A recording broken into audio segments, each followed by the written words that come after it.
Hi అండి, welcome to my YouTube channel. Bigg Boss season 8 voting polls ఎలా ఉన్నాయని discuss చేసాం. సో నిన్నటికి ఈ రోజుకి ఏం తేడా లేదు. సేమ్ అవినాష్, తేజ చాలా ఓటింగ్లో చాలా లీస్ట్గా ఉన్నారు. సో విష్ణుప్రియ కూడా ఓటింగ్ పరంగా తక్కువ వస్తుంది. అంటే ఈ వీక్లో గేమ్ సరిగా ఆడట్లేదు కాబట్టి ఓటింగ్ తగ్గింది. పృథ్వీరాజ్ ఓటింగ్ శాతం కొంచెం పెంచుకొని ఎలిమినేషన్ ప్రాసెస్ నుంచి తప్పించుకున్నాడు. సో ఎలిమినేషన్ ప్రాసెస్లో వచ్చి తేజ అండ్ అవినాష్ వీళ్ళిద్దరి మధ్య హోరా జరుగుతుంది. ఓటింగ్ పరంగా జస్ట్ 1% తేడాతోనే నలుగురు కంటెస్టెంట్స్ దగ్గర హోరా జరుగుతుంది.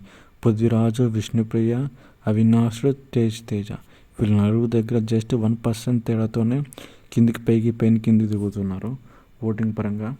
సో మొత్తం టాస్క్లో అయితే నిన్న మన అదరగొట్టిన రోహిణి అయితే ఒక టికెట్ ఫైనల్ కొడితే నైట్ ఫైనల్ అయిపోతుంది. ఆమె సేఫ్ అయిపోతుంది.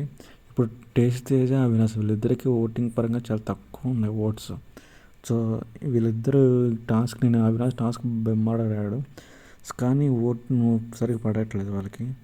మేబీ టాప్ 5లో వెళ్ళాలని అవినాష్ అనుకుంటున్నాడు కానీ ఆడియన్స్ అంత హోప్స్ ఇవ్వడం లేదు ఓటు పరంగా చూసుకుంటే.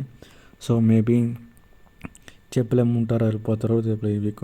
సో మొత్తానికి అయితే గేమ్ పరంగా బాగా ఆడుతున్న ఓట్లు అయితే పడడం లేదు. తేజ, అవినాష్ వాళ్ళ comedy performance highlight Bigg Boss season 8కి, కానీ ఓట్లు అయితే పడడం లేదు. అది బిగ్ డ్రాప్ బ్యాక్.